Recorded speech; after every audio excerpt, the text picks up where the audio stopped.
In 1966, Professor Carroll Quigley, who was Bill Clinton's mentor, stated something very strange in his book, The Tragedy and the Hope, and I quote, "The powers of the financial capitalism had another far-reaching aim, nothing less than to create a world system of financial control in private hands, able to dominate the political system of each country and the economy of the world as a whole. This system was to be controlled by a feudalist fashion, by the central banks of the world acting in concert, by secret agreements arrived at in frequent private meetings and conferences," end quote. In fact, novelist and early 20th century writer H.G. Wells said it this way: "You may say that the world has been changed by a smaller handful than those who meet here tonight, but they meet under a Pentecostal tongues of fire."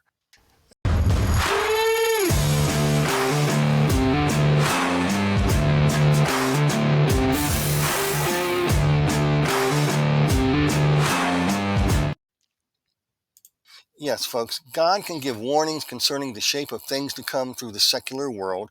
It can do it through its art and entertainment, the media, literature, and even by what the occult world proudly pontificates. People want a biblical principle for that, and it comes from the book of Job when Elihu is speaking in Job chapter 33. God speaks one way to this person, another way to that person, in dreams and visions of the night. He gives warning in order to keep people from going into the abyss. In fact, H.G. Wells wrote in his classic novel, The Sleeper Awakes, that portrays a dystopic future which is remarkably coming to pass before our very eyes. Very prophetic book, very prophetic book. And this is written way back in the early 1900s, folks. This is over 100 years ago when this book was written, and it gives you a picture of what we are living in today. And let me give you a brief summary of what H.G. Wells' book, The Sleeper, what it's about. Just give you a summary of it. The main protagonist goes by the name of Graham, who was a wealthy man living in London in 1897. You can say that he's of the upper middle class, who takes drugs to cure his intolerable insomnia, but ends up in a coma where he's kept alive in a comatose state. He never ages because of this comatose state. Why do they want him to be kept alive? As long as he remains alive, the trustees can use his wealth as they see fit. 200 years later, in the year 2100, Graham suddenly wakes up. His attending medical staff are completely shocked, folks, because he was never expected to wake up. Graham soon learns that he had inherited huge amounts of wealth and that his money had been put into a trust and later managed by an elite group identified as the White Council. Over the years, the White Council used his wealth to establish a vast political and economic world order. His waking up now makes him CEO of this rightful inheritance, and the trustees don't like it. So H.G. Wells uses symbolism in his novels to express certain truths. For example, the protagonist, the main character, Graham, represents the middle-class, conservative, law-abiding, tax-paying citizen who is put to sleep, living a dreamland life, ignoring what is going on by those in the White Council, who, like the progressives today, use the middle-class tax base to advance what people hate. So let's get back to the book here. I'm just setting the stage for the book because it's very important to understand a summary of it. The people of 2100, the year 2100, learned that the sleeper has awakened and thus can gain back his inheritance. The common folks see Graham as a figurehead of hope to fix the mess they now live in. So they demand to see him. However, the authorities and the White Council thwart this by placing Graham under house arrest, where he learns that he's a legal owner of over half the entire globe, as long as he's alive, okay? Also, Graham learns how the White Council invested his wealth in the acquisition control of all industries along with all political entities of half the globe, and in the process removed all parliamentary, democratic governments, all governments, and thus set up a plutocracy. A plutocracy. What is a plutocracy?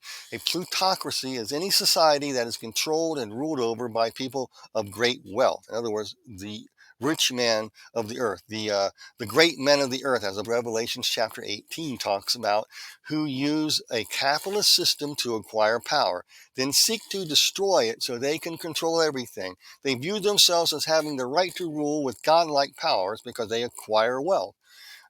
They hate the free market system because they view it as a threat to their power of influence, because through a free market system, all can share and create wealth. And they despise this, especially the middle class, who is using this system to better themselves. Just as Professor Carl Quigley wrote in his 1966 book, A Tragedy in the Hope, the growth of financial capitalism is made possible as centralization of world economic control and the use of power for the direct benefit of financiers and the indirect injury of all other economic groups. That's the plutocratic goal of what they're trying to do, folks. They're trying to take over the world because they deem that themselves as the right to rule. Thus, a plutocracy leans towards supporting totalitarianism, fascism, socialism, and they love monarchies and they love the communist systems of government because they can control these systems in order to corner the market more easily, get rid of the competition, the middle class entrepreneurs, the private businessmen. Why? To control every aspect of life of the common Joe and Sue. After all, power corrupts. You heard that? Power corrupts, and absolute power corrupts absolutely. But they view themselves as, since they have this ability to make wealth and acquire this power, that gives them the right to rule. So Wells goes back in his book, The Sleeper Awakes, and has this as a backdrop, this philosophy in the background, what I just mentioned. In Wells' book, The Sleeper Awakes, finds a group of rebels led by a man named Ostrog, and they end up rescuing Graham. Ostrog is in reality called a controlled opposition, who then makes Graham into a figurehead to gain support for the rebellion. In reality, Graham is being used to acquire all his wealth by Ostrog. Why? Well, the answer is simply to take over the entire world without Graham's full knowledge, because Graham would resist this if he found out. So he represents, Ostrog represents the Dark Lodge types that Alice Bailey mentions, that are solely used by the hierarchy. Folks, let's look at this. An externalization of the hierarchy on page 40, and Alice Bailey writes this, she channeled this. The two forces are used to increase tension in the world. The forces of materialism streaming out into the three worlds from the so-called dark forces or Black Lodge. From those groups who lie and workers are the antithesis of the Great White Lodge. What she's saying here, if you understand the same concept here is seen in Hegel's dialectic, a thesis and antithesis. So the White Lodge, or the White Council in H.G. Wells' book, is the pillar of mercy and compassion, the thesis, and the Dark Lodge is the antithesis. So, and she goes on, she says, there is a little that I can tell you about the dark forces or the Dark Lodge. They are not the problems of humanity, but of the hierarchy. And she goes on and says, the task of these forces is the preservation of the form of life, of the working out of methods and aims which are inherent in the process of manifestation. The Black Lodge, so-called, is occupied with the form aspect of manifestation. The White Lodge, the good guys, with the consequences of aspect. And it might therefore be stated that, okay? The dark forces, the bad guys, are powerful energies working to preserve that which is ancient and material. Hence, they are preeminently the forces of crystallization, of form, preservation, the attractiveness of matter, the lure of that which is extant in the form of life in three worlds. What is she talking about? Well, folks, I got to tell you, it's talking about a good cop, bad cop thing, exactly what I said before. And in book here, it's talking about that. In essence, Graham represents the middle class who's being played by the White Lodge and Dark Lodge groups of world servers in the same manner. They want to create the hierarchy goes into and controls people as controlled opposition to move the masses to support the Dark Lodge. And so let's look at the next slide here. The Dark Lodge, or the bad guys, okay? and the White Lodge, the good guys, bad guys, okay? They work to prevent the understanding of that which is of the New Age. They endeavor to preserve that which is familiar and old, to counteract the effects of the oncoming culture and civilization, to bring blindness on the peoples, and to feed steadily the existing fires of hate, separateness, and criticism, and cruelty. Cruelty. And so, in other words, the Dark Lodge is set up to put people in place to have bigoted philosophies, ideas that would paint everybody who doesn't want change as them, to justify they are haters, they are bigots, they're fascists, and they need to be exterminated. That by the good guys, the White Lodge. That is the game they're playing. That's the game. You'll see this in the sleeper wakes. H.G. Wells portrays that very well.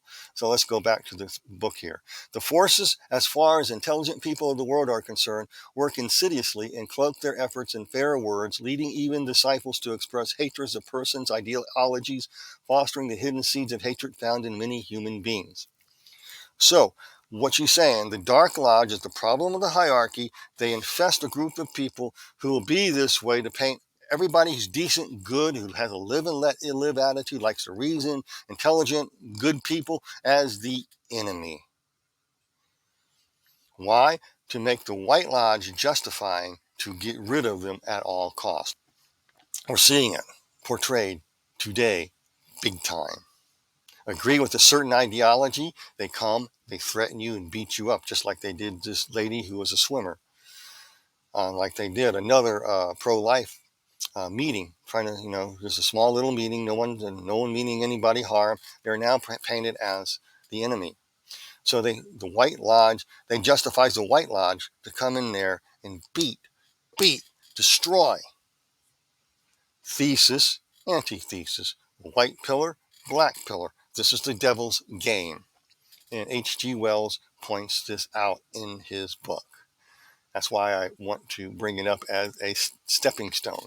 So in other words, Ostrog, the character Ostrog, is the controlled opposition of the Dark Lodge, is bent on deceiving people to rebel so that the same White Lodge, plutocracy, can eventually rule the entire world without anybody knowing they are the same and seek to gel as one.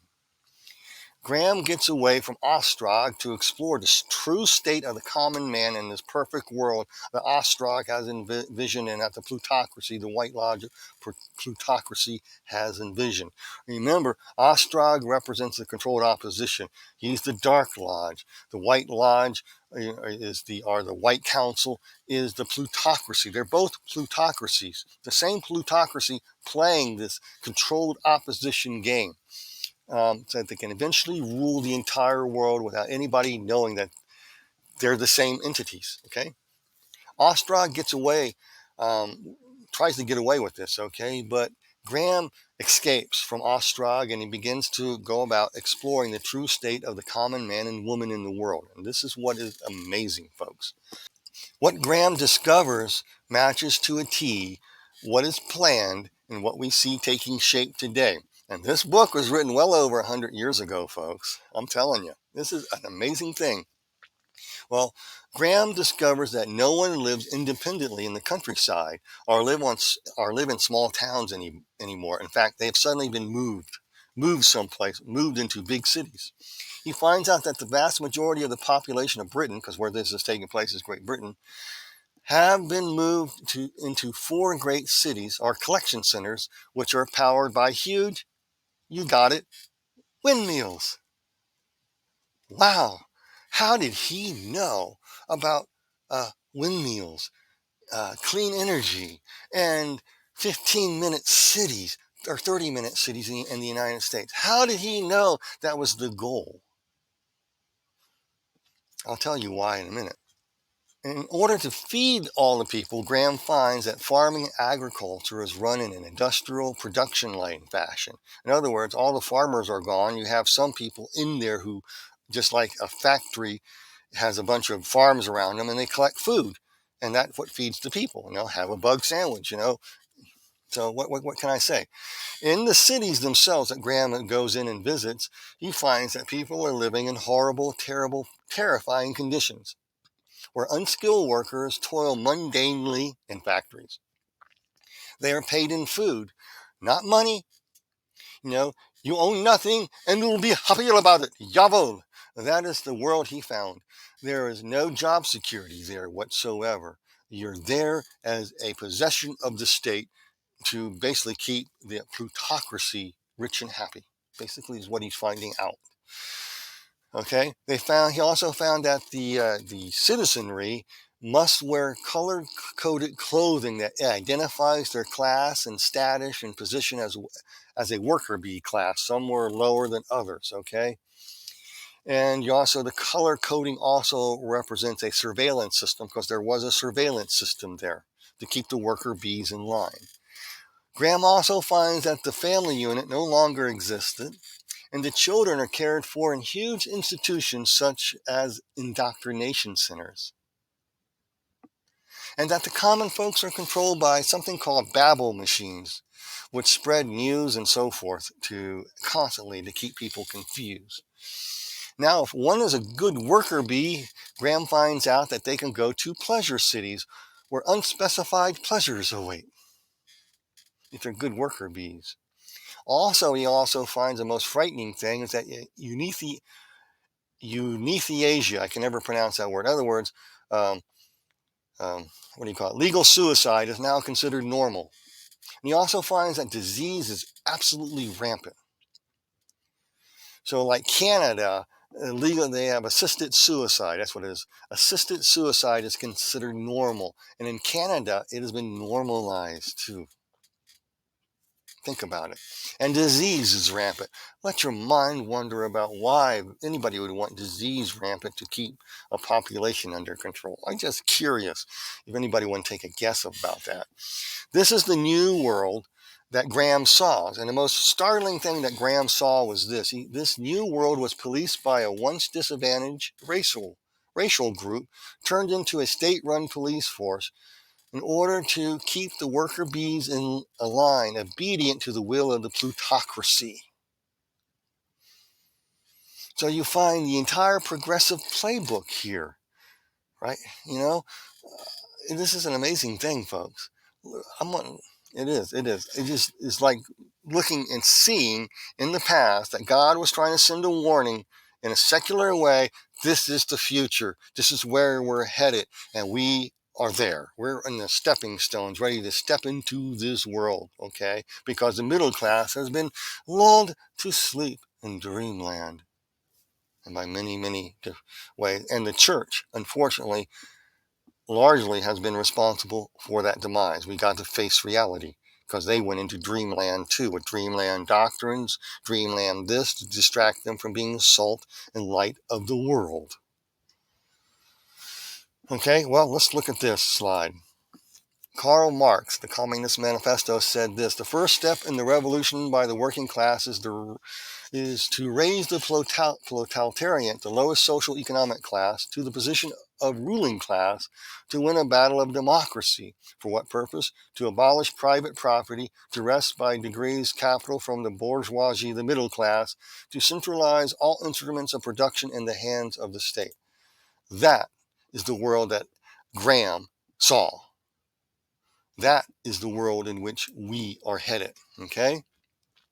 We see the same ideas being portrayed in The Sleeper. We see this in the imposings of 15, 30-minute cities. We're seeing it in the Netherlands with farmers protesting the taking of their land and private property, where only industrial-grade farms are going to happen. We see with the takeover and the acquisition of farmland here all over the globe, especially in the United States.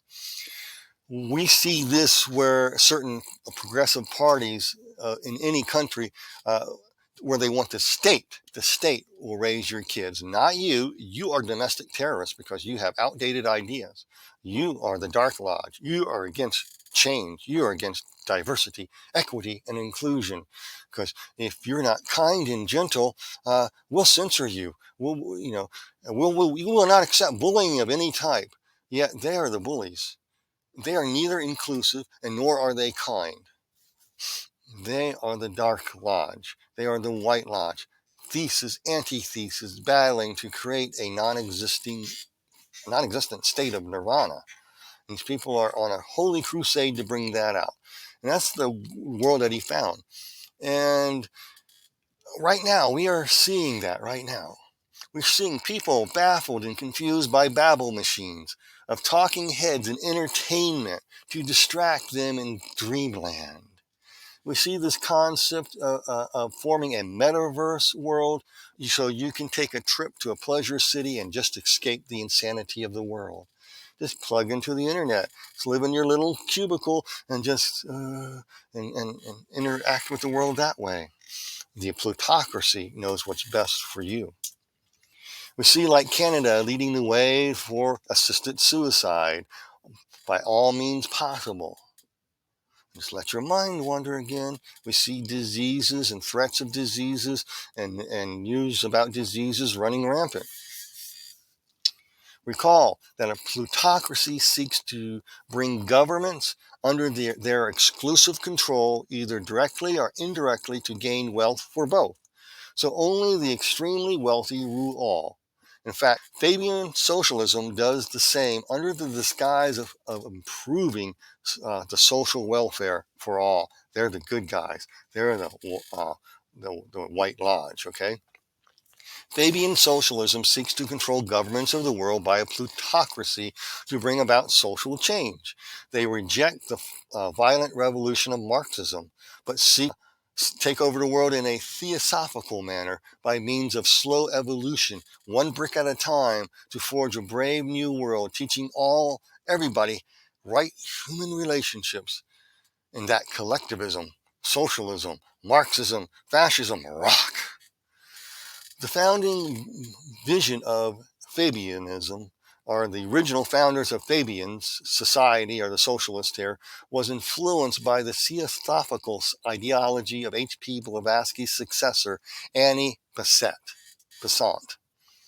who became a Fabian herself, who advocated the slow education of the masses to embrace a collectivist form of socialism that was later adopted. Later, Alice Bailey literally and coherently channeled the entire plan. I carry this out last 3 messages of this series. It says here, in the externalization of the hierarchy, Alice Bailey channeled this, and I quote, thus a great and new movement is proceeding and tremendously increased interplay and interactions taking place. This will go on until AD 2025. During the years intervening between now and then, very great changes will be seen taking place. And 2025, the date of, in all probability, will be set for the first stage of the externalization of the hierarchy. This present cycle from that date until now is she called it the stage of the forerunner, which is preparatory in nature, testing in its methods, and intended to be revelatory in its techniques and results. In other words, initiate brainwash. This is how Fabian socialism got its roots, is through the Theosophical Society, through Annie Besant, who was the successor of H.P. Blavatsky, who implanted this idea that the Fabians can forge a new world one brick at a time by slow evolution through a plutocracy. She set the mindset there, okay? I'm going someplace with this, folks. I really am. Keep tracking with me. I hope you're following me. There's a reason why I'm doing this. Therefore, Fabian socialism shares the same guiding principles as the Theosophical Society to bring about a new world of group servers to achieve right human relations governed by an overshadowed, possessed plutocracy by the externalized hierarchy beginning around the year 2025, just 2 short years away. And you'll see preparatory things and people going crazy, have you not? And they call you names if you disagree with their inclusive. We believe in inclusivism. We don't believe in bullying. But if you disagree with our inclusiveness, we're going to bully you into submission. Thus, they disproved they're not inclusive, nor are they kind, because they want to silence you.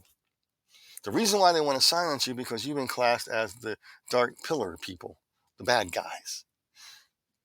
You're being played just like Graham was, okay? In fact, guess what? I bet you didn't realize this. H.G. Wells was a Fabian socialist. He sought to reform it, but he grew disgusted with its governing structure because it was just too slow and disorganized in his likes. So he resigned from it.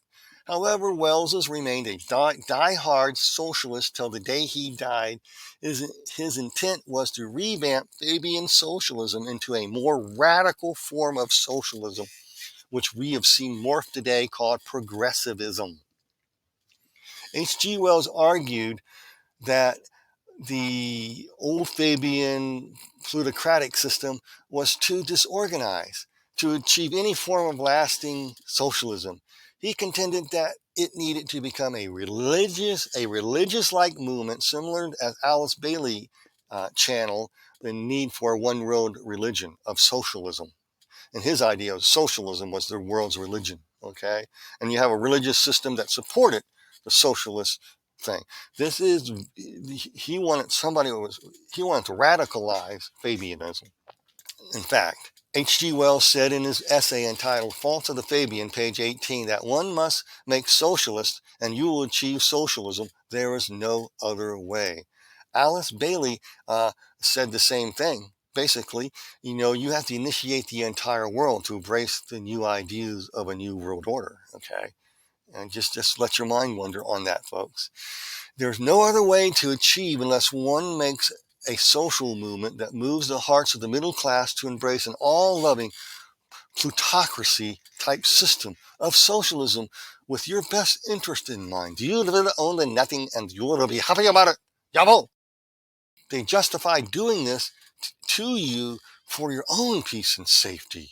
That you need to be taught right human relationships because you're a hater, you're a bigot. We're going to make you more inclusive and bully you until you comply. But we're against bullying, though, and we are against hate, but our hate is justified to bully you. Let me tell you what socialism is. Socialism is both an economic and political system. The government is in charge of everything. Okay, so socialism is when the government is in charge of everything that creates goods and services like factories, schools, farms, so forth, etc. They control everything. So let's look at what a plutocracy kind of looks like right here. Okay, let's look at it. I want to bring this up.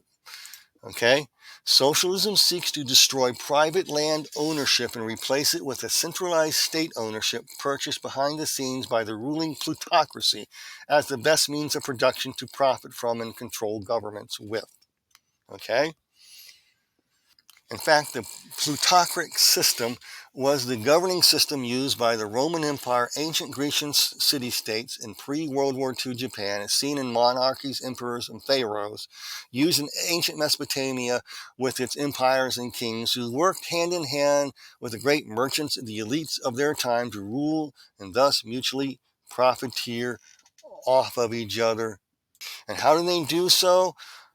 They want to acquire property. How?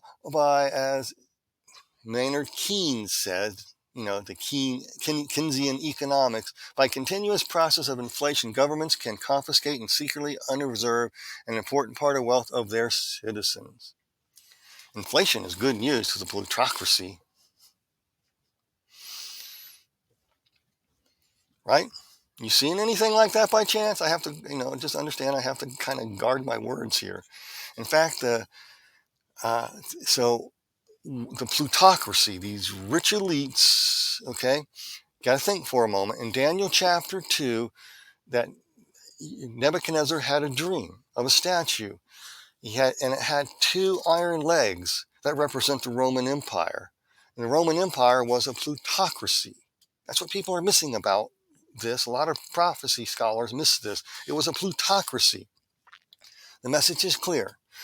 When you see this plutocracy beginning to walk to achieve its desire to control all vestiges of your life living by ruling all with iron, leading to the rise of a new head of a new world state, of a perfect world order, Jesus comes and soon and smashes that Hummer to pieces.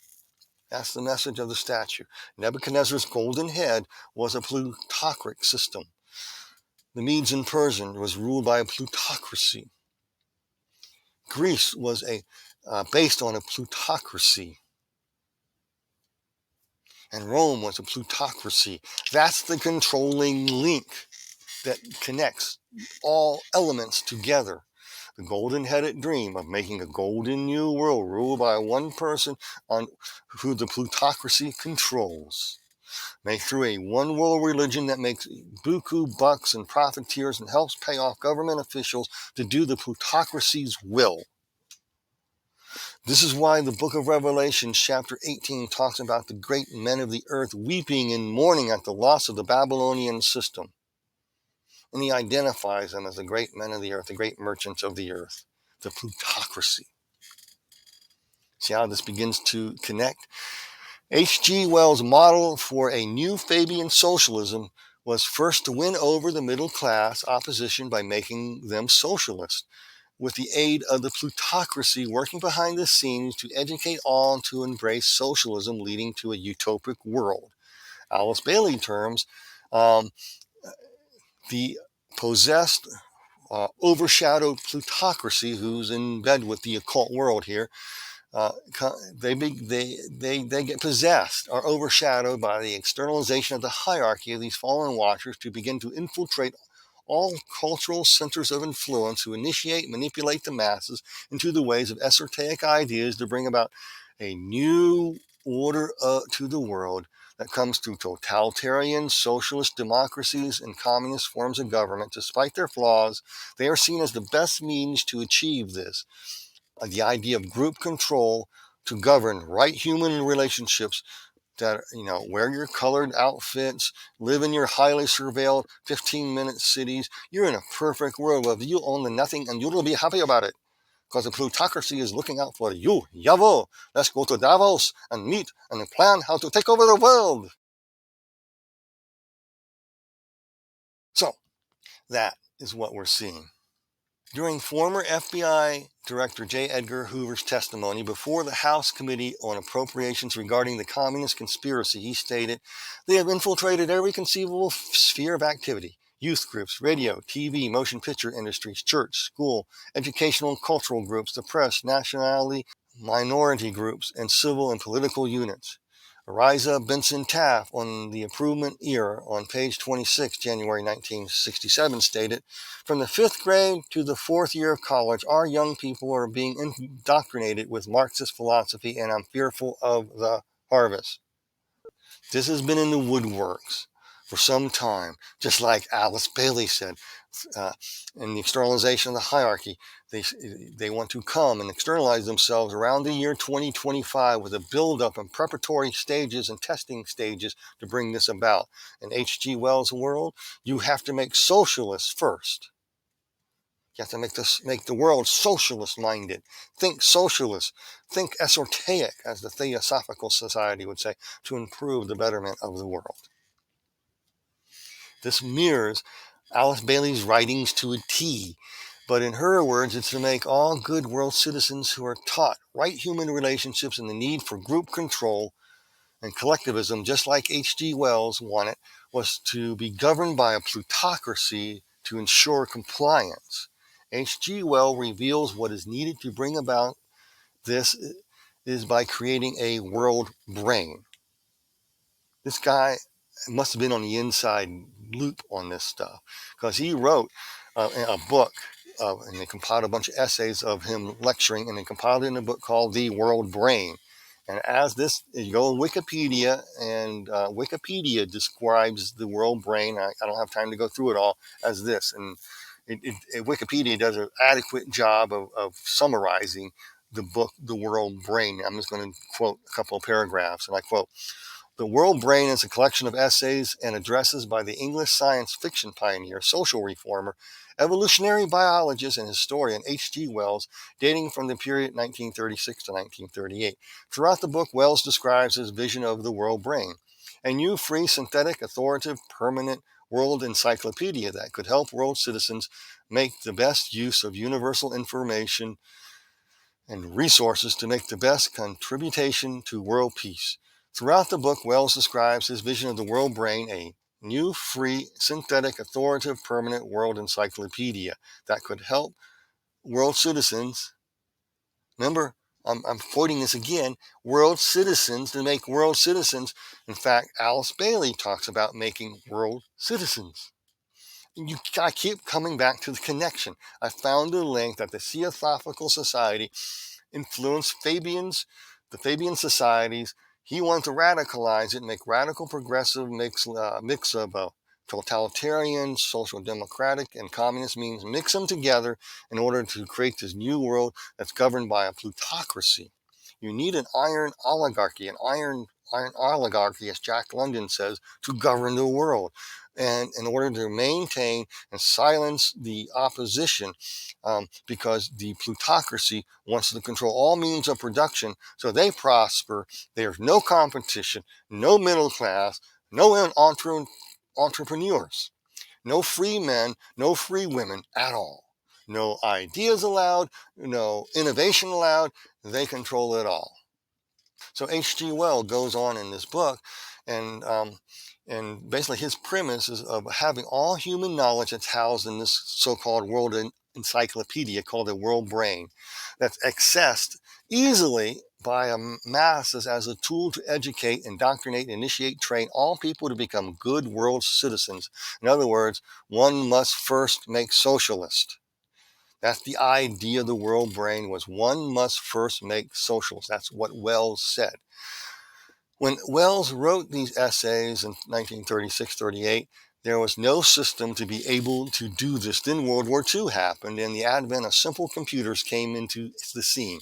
From there, the idea of a world brain continued to form, leading to the advent of the World Wide Web, the Internet, now supercomputers, algorithms, and advanced AI systems, and even delves into transhumanist movement, where you are now hooked up to the AI Internet of all things, hooked up to this world brain, a beast system. So I got to tell you what, after I examine H.G. Wells' books and works here, I'm convinced that he was influenced by the esoteric ideas of Bailey and borrowed heavily from them. If not, if he wasn't aware of it, then this serves as an example of how an overshadowed person is used to disseminate the hierarchy's plans. Why do I say this? In 1928, at age 62, H.G. Wells wrote the book entitled The Open Conspiracy, Blueprints for World Revolution. This is from the 1928 edition. I'm going to give you a summary of it. Of the 1928 edition on page 198, he contends that there needs to be a scheme to establish human control over the destinies of life by liberating life from its present dangers, uncertainties, and miseries. Again, this mirrors the concept that was channeled to Alice Bailey. The same justifications. We're going to liberate people from their confines of this dark lodge, which is the hierarchy controls, and we're going to make a new system. Thesis, antithesis type thing. This is achieved, he goes on, by scientific testing and applying proven results in order to create a common vision in the human consciousness of the need to unify social, political, and economic systems together. The three worlds that Alice Bailey talks about, and to make him a more spiritual human being in tune with the hierarchy for world peace governed by all-loving plutocracy, only looking out for your best means, your good, so they can exploit you financially. You own nothing and be happy about it. We'll pay you with food, bug burgers for you, steak for us. That's the mentality. That's the mentality, folks. What can I say? Look what Alice Bailey said in Education for the New Age, page 48 and 51. Speaking on the purpose of education in the New Age, Bailey stated to lead him out, the true meaning of the word education, from any limiting condition and train him to think in terms of constructive world citizenship, i.e. global citizen. Page 51. World citizenship is an expression of both goodwill and understanding, should be the goal of an enlightened everywhere and the hallmark of the spiritual man. And in these three you have right relations established between education, religion, and politics. World citizenship. It's changed now to the phrase global citizen. You ever heard that yet? If you haven't, you got to climb out of your cave. I don't know what else to say.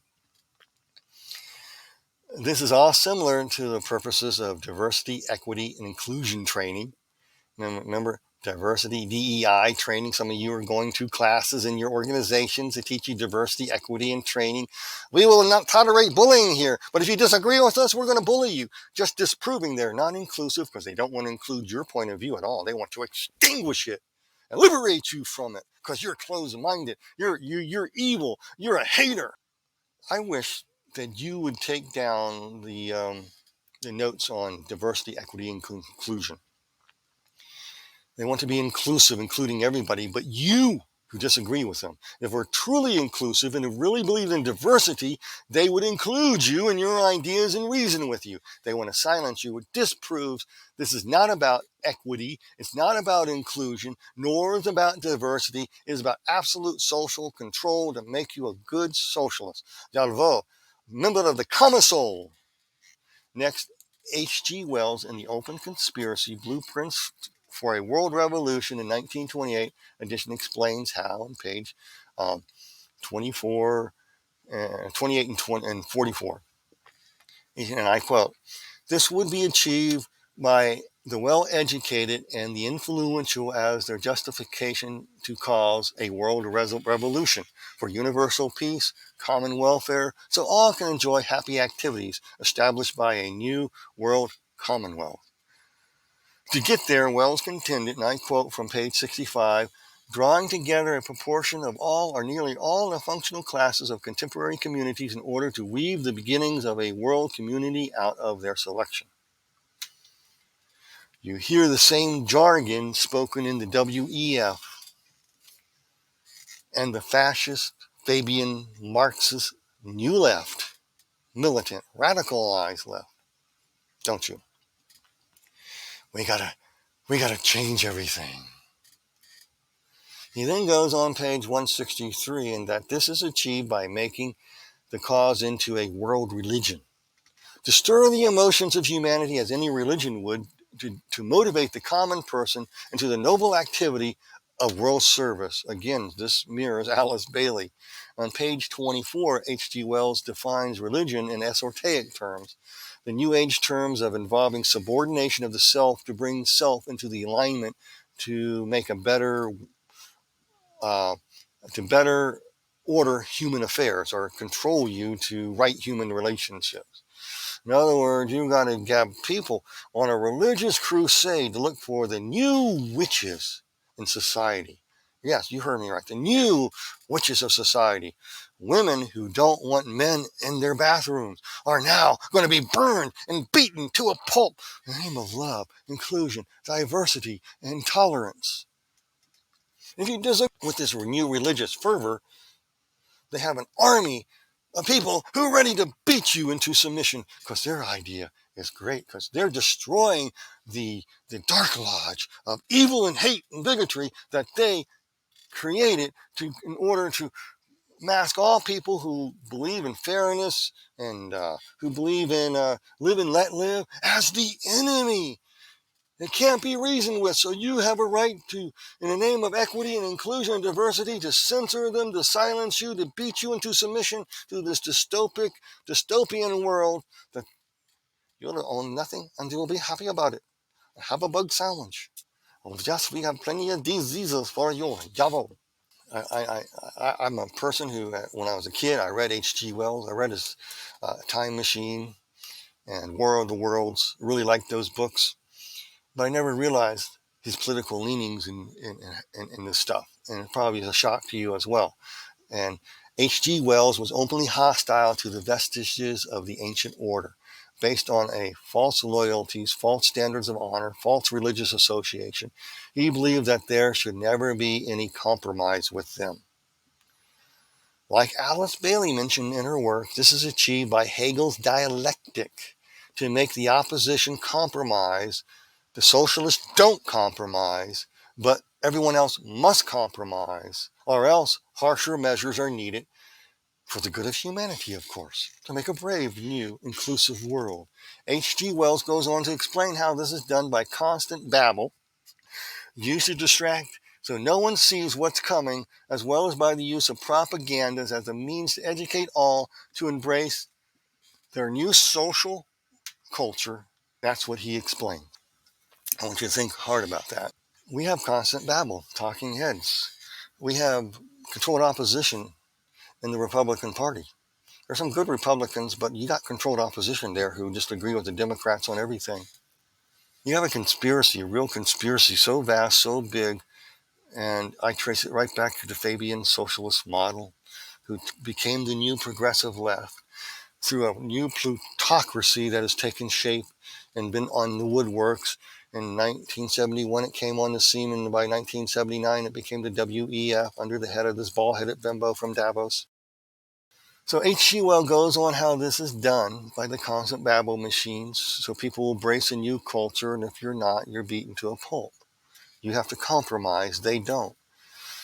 And he explains, in order to bring this out in this book, 1928 book I'm talking about, he explains the following stages. All governments must affirm the womb to the tomb ideology in its people, selling it as a means to stop conflicts between competing governance systems. How? By forming a world government that will protect the people from womb to tomb, along with a loving plutocracy to ensure success. How they do this? One brick at a time. The Fabian socialist model is one brick at a time. Their logo is of a sheep of wolf's clothing. So you get an idea. It's through deception. Number 2 is to replace all private home ownership, land ownership, business ownership, and national sovereignty ownership. Replace all credit monetary systems. Replace all means of production, transportation. In other words, control the blockchain idea here by creating a responsible world executive committee, which is the WEC or WEF here, a plutocratic controlled world government. So the plutocracy takes over everything because they know how to do it best. President Lyndon Baines Johnson, White House address, January 15th, 1964, is a matter of public record. You can check this out. He quotes, and I say, this is what he said, "We're going to try to take all the money that we think is unnecessarily being spent and take it from the haves and to give it to the have-nots that need it so much." This supports Wells' idea, okay, it does, of creating a plutocracy to control everything, the means of production, education. Why? Is for the third principle. This is the third most important part of Wells's ideology here of this new Fabian socialism of a plutocracy is this: to bring forth acceptance to reduce the world's population through reduction, sold as a means of disease control. So one doesn't need so many people to feed because the plutocracy is going to feed everybody. It's all production model. We have so many people, and we can feed this many people if we have this amount of control, but we can't feed everybody, so we have to reduce the world's population. Yavo! They own nothing, they'll be happy about it. We'll pay them in food and give them trips to the metaverse world so they can be happy. As long as they feed us, we just need enough to feed us. Yavo! Reminds me of, of the world that is seen in H.G. Wells' Time Machine, of a plutocracy underground feeding off the goodness of humanity. I won't get into any more on that, but this leads to the fourth thing that he wanted. There are 4 things here. To set a new bare minimum standard for individual freedom and welfare. Why? Why would Wells want that? Why do these people want that? Well, it's to subordinate all people to the goals of the new enlightened elitist plutocracy. This subordination comes through the advancement of the Babel machine, needed to improve human function to the will of the elite, submitting to their exercising of power. Why doesn't the church world speak against this? A long time ago, they did. They warned about this stuff. They addressed social concerns and issues of their day from the pulpit. They were the purveyors of being salt and light in the world. With the advent of Lyndon Baines Johnson and the advent of the 5013C, that slowly petered out. Because if you spoke too much on political matters, you can lose your tax-exempt status by the will of the government. H.G. Wells goes on page 193 of his book there, and I quote, "The vision of a world at peace and liberated for an unending growth of knowledge and power is worthy of every danger along the way. Remember, H.G. Wells was a radical socialist. He was not a kind, gentle guy writing science fiction novels. He had an agenda.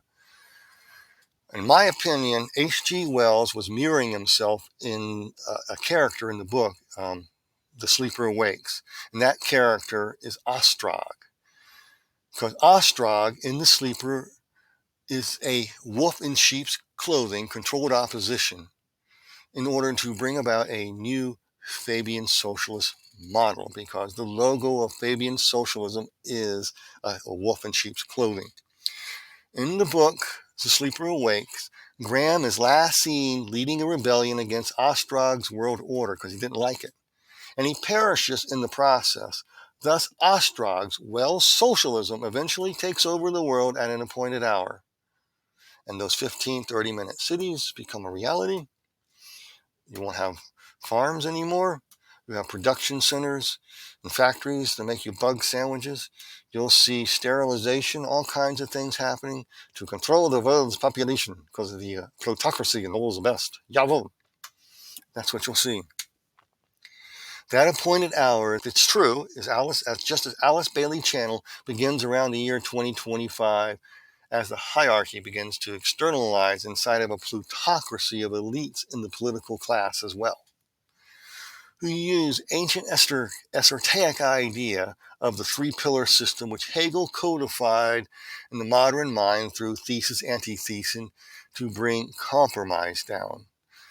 You bring the order of society, God's order, his form, and his design on life on earth, you bring it down by successive compromise. I'm going to go back and look at these. You have the pillar of mercy, the white council, the dark council of severity, the left side, keeps alive ignorance and itinerary. There's no change. They want to keep the old order alive. They're the bad guys, unwilling to change.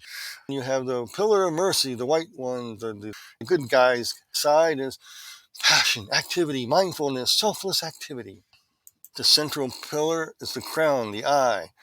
It's it's a fusion state. It is dissolving, melting away.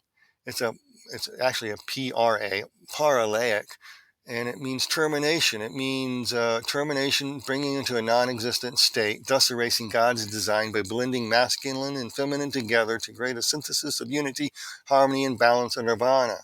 Like I said last week, this template was outdated. It was simplified by Friedrich Hegel, who was trained in this stuff. He lived in this stuff.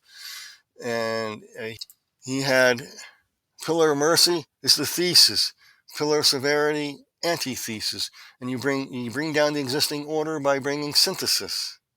In order to make a brave new world, you cause the dark side, which are, to be demonized. So they have to compromise in order to blend everything together through synthesis. The plutocracy plays both sides here. They set up one side, like Ostrog did, to paint everybody in a bad light. Less Second Amendment away because of what they did, what they allowed by reduction and laws in order, criminals in the street until you comply. You have to compromise. We don't. We'll have all the guns. You don't have any. Interesting type of philosophy. This how this Hegel system works. And Hegel's system basically helped communism get started. Okay, and totalitarianism have something to play with and how to take over countries and governments of the world through a plutocracy, working behind the scenes to ensure this comes about. Well, the plutocracy plays both sides, so that the common Joe or Sue out there is preoccupied in a dreamland of distractions, never really realizing that nirvana does not mean bliss, but rather non-existence.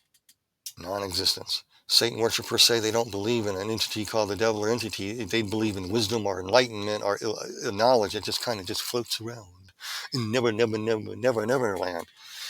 You have to have an intelligent being for wisdom and knowledge to be. So they are through deception, lying to you because they are serving the devil to bring about the destruction of all that's decent and good into a nirvana state, promising bliss, but it's only non-existence. It's your eraser. In fact, Revelation chapter 18, verse 23 says this: the light of the lamp shall not shine in you any more. The voice of the bridegroom and will not be heard anymore, for your merchants were the great men of the earth, for by your sorcery all the nations were deceived. So in the time of the end, the plutocracy is going to deceive the entire world. Just like Fabian socialism. It's just one small part of the cog in this development. In fact, Ezekiel chapter 27, verses 24 through 34, speaks of the same event of merchants who rich kings shall weep and be no more. I'm not going to read the whole thing. Isaiah 45, verses 5, I think it's 5, I wrote this down, 5 through 15, speaks of the same thing. It says, sit in silence and go into darkness, you daughter of the Chaldeans, for you shall no longer be called the lady of the kingdoms. Revelation chapter 17, verses 4 and 5 identifies the daughter of the Chaldeans as the great harlot, this harlot system of the plutocracy, of the golden-headed dream to rule through Nebuchadnezzar, to rule the world. That's the dream. Verse 47, but these two things shall come upon you in a moment. In one day, the loss of children and widowhood shall come upon you in their fullness because of the multitude of your sorceries, for the great abundance of your enchantments. For you have trusted in your wickedness and have said, no one will seize me. Your wisdom and all your knowledge have warped you. And you have said in your heart, I am. Therefore, there is no one else besides me. In other words, you said, you are God. And there is no one else besides me to govern the world. Therefore, evil shall come upon you, and you shall not know from where it arises, and trouble shall fall upon you, says the Lord, and you will not be able to put it off, and desolation shall come upon you suddenly, which you shall not know. Your merchants, your great men of the earth, from your youth, they shall wander each one into his quarter. No one will save you. That matches the book of Revelation. Alice Bailey talks about cosmic fire. So this makes a lot of sense. And fire shall burn them. They shall not deliver themselves from the power of the flame. It shall not be cold to be warm, nor fire to sit before.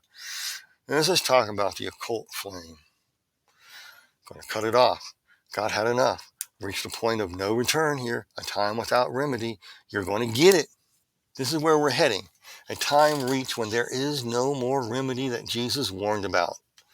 He warned about a time of no remedy. When you see the one who brings desolation into the temple, yeah, there's going to be a time there's no remedy, called the book of Revelation speaks about the great tribulation. I don't think it can be stopped, but we can be delayed. It can. So people ask me, brother, I don't want to see our country and stuff burned down. No, I'm not saying we should allow it. Can it be delayed? Yes and no. Yes, if the church turns away from its own deceptive dreamland and begins to repent. But if not, the point of no remedy is reached. And that is brought out in Revelation chapter 2 and 3 to the five who living in dreamland, of calling Satan's throne as God's throne, okay? The ones who left their first love, okay? The ones who have Jezebel, the plutocracy, teaching the church how to take over everything, okay? That's the Thyatira, and you have the Sardis type who are dead to Christ now. Very ecumenical in their ideas. And you have the Laodicean model. They don't need a Bible anymore. They're what you need enough, nothing. So Jesus is outside knocking on the door. Can I come in? And they're just laughing, having a good old time in there. Only the Lord knows when we reach that point. The point is when the majority of those people do not repent. Judgment always begins first in the house of God.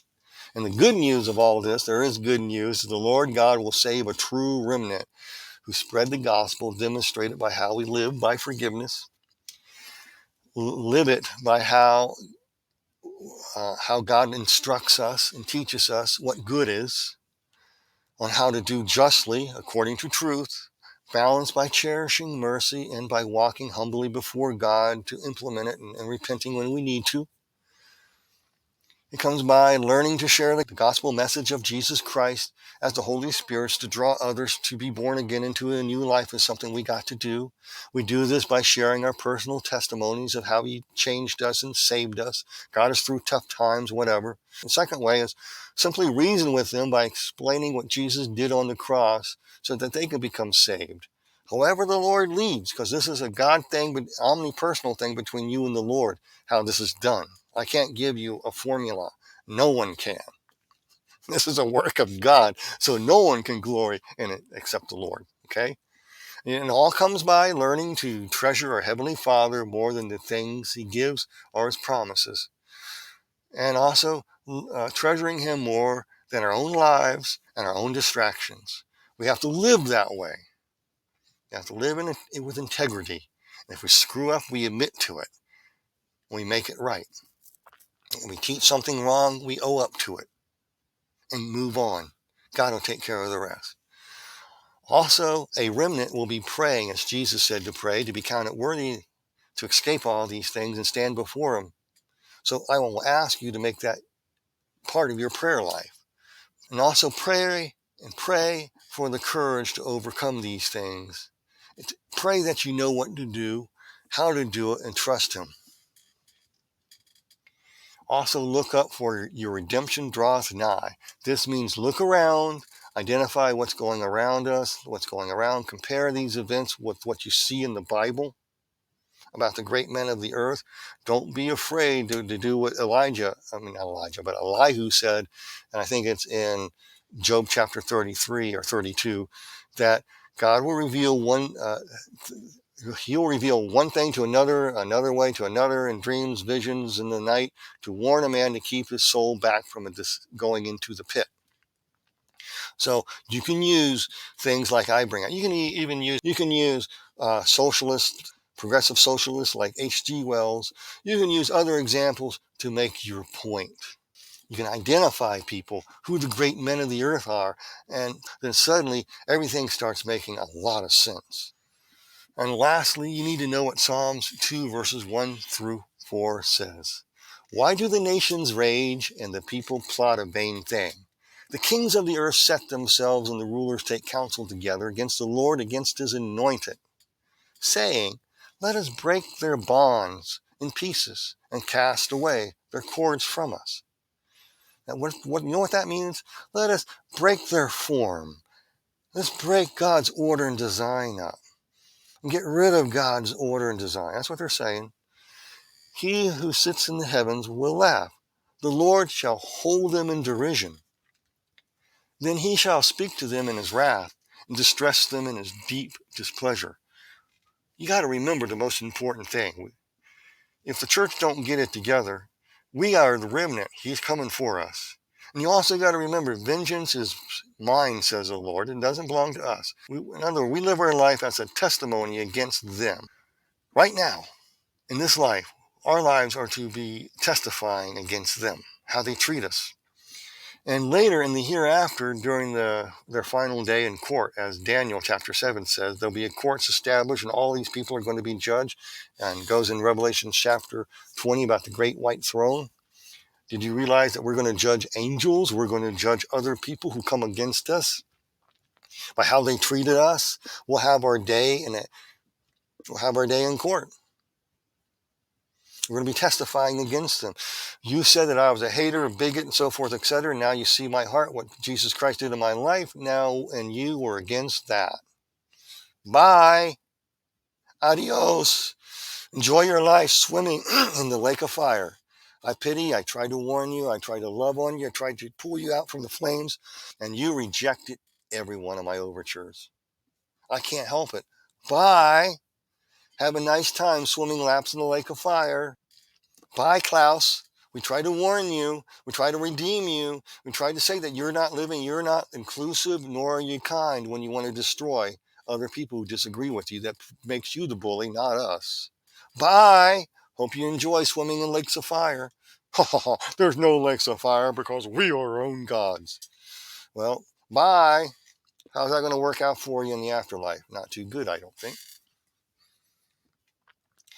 But lastly, understand what Hosea chapter 4, verse 6 says, "My people are destroyed for lack of knowledge." So now you have the knowledge. And I'm going to ask a question. What will you do with this knowledge? With that, folks, I'm going to conclude this. You guys be blessed in Jesus' name.